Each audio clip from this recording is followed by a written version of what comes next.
Nagtuturo po ako ngayon sa Palayan City National High School. Kilala po ako sa mamanahan sa aming paaralan. Namulat sa relihiyon ng Iglesia Katolika.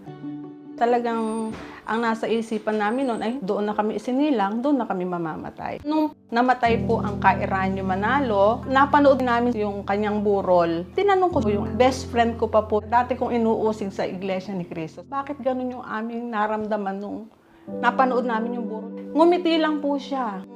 Kinahapunan, bumalik po siya sa bahay namin. Pumunta po, may kasama na pong manggagawa. Nagsisermon yung pare. Meron din naman po silang binabasa sa Biblia. Pero after nun, ipapaliwanag nila nang sa palagay ko po ay sarili nilang opinion. Siyempre, ako po mahirap po akong paniwalain siguro dahil sa ako po ay isang guro at science teacher.